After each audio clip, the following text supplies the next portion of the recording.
हमारा भारत देश, यहाँ पर लोग बसेस और ट्रेन्स को बहुत ज़्यादा पसंद करते हैं। और अगर आपको बसेस अच्छी लगती होगी तो आपने बसेस के बारे में एक बात ज़रूर सुनी होगी। बहुत सारी बसेस नागालैंड और अरुणाचल प्रदेश में रजिस्टर की जाती है। अभी ये बात सुनकर आप ज़रूर कंफ्यूज हो गए होंगे, तो ऐसा ऑपरेटर क्यों करते हैं ये हम आज जानेंगे। भारत में बहुत सारे प्रकार की बसें चलती है। Sleeper coach, seater coach, semi sleeper coach जैसे बहुत सारी प्रकार की बसें चलती है। हम चाहे तो 2 व्हीलर ले या 4 व्हीलर ले, हमें रोड टैक्स तो भरना ही पड़ता है। रोड टैक्स असल में आपको जिस राज्य में गाड़ी चलानी है उस राज्य के रोड्स को यूज़ करने की एक परमिशन होती है। प्राइवेट वाहन जिन्हें व्हाइट नंबर प्लेट होती है वो आसानी से भारत में कहीं पर भी घूम सकते हैं।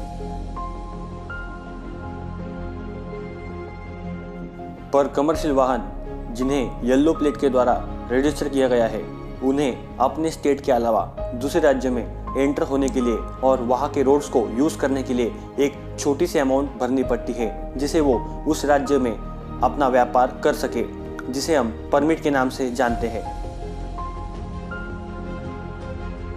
पूरे भारत में कुल 29 स्टेट्स हैं और 7 यूनियन टेरिटरीज हैं जिनके अलग अलग नियम हैं परमिट और टैक्स को लेकर।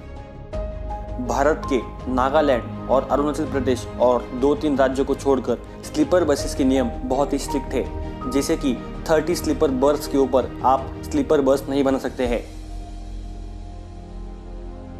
30 स्लीपर बर्थ जिस बस में होते हैं उसकी लंबाई 12 मीटर तक ही होती है, पर हाल ही में 13.7 मीटर बस लेंथ के ऊपर विचार चल रहा है, जिसमें 36 स्लीपर बर्थ लीगल माने जाते हैं। पर आज भी बहुत सारे राज्य जैसे कि कर्नाटका, महाराष्ट्र, तमिलनाडु, आंध्र प्रदेश, तेलंगाना स्टेट, केरला, राजस्थान और बाकी राज्यों में 36 स्लीपर बर्थ वाली बसेस इलीगल मानी जाती है। आपको अभी एक कहानी सुनाता हूँ जिसमें आपको पूरी सिचुएशन समझ आ जाएगी। महाराष्ट्र में राजू नाम का एक बस ऑपरेटर था जो बस बिजनेस शुरू करना चाहता था।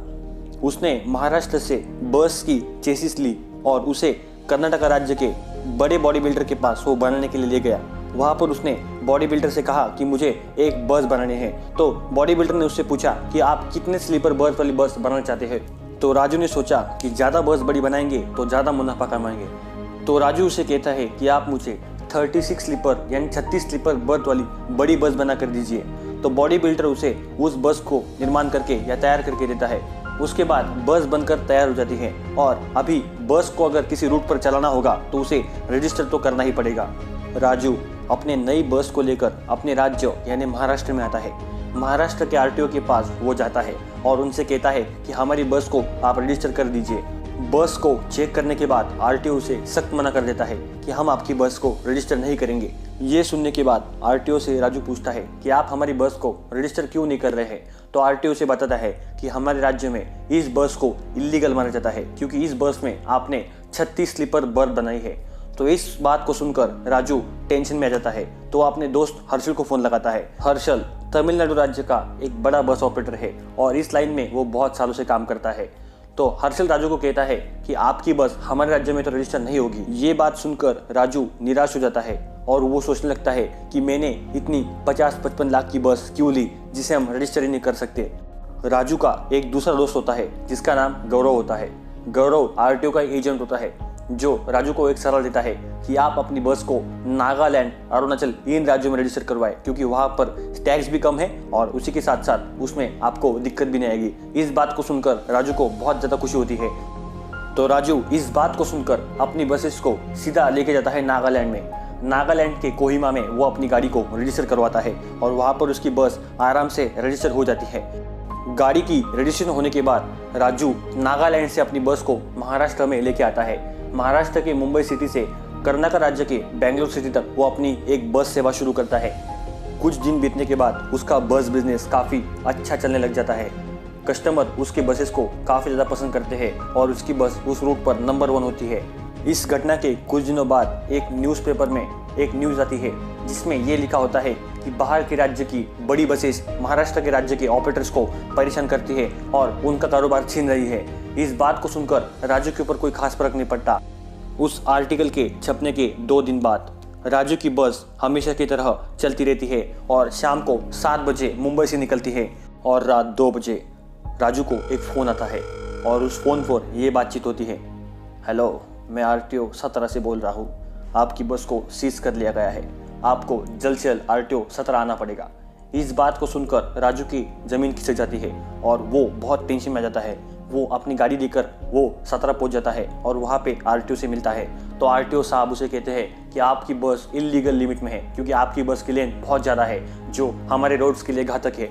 इस बात को सुनकर राजू टेंशन में आ जाता है और वो RTO साहब से कहता है कि मुझे मेरी बस वापस चाहिए और इसके लिए मैं क्या करूं, मैं फ़ाइन कौन सा भरूं और क्या प्रोसेस करनी पड़ेगी।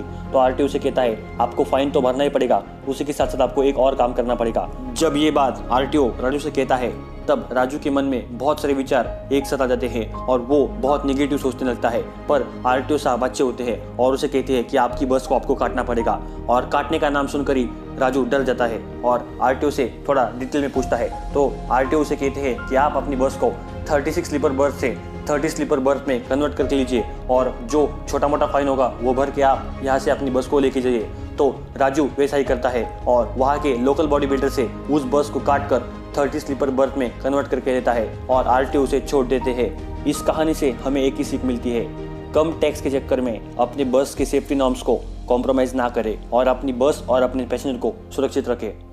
तो यही कारण है बसेस को नागालैंड और अरुणाचल प्रदेश राज्य में रजिस्टर किया जाता है।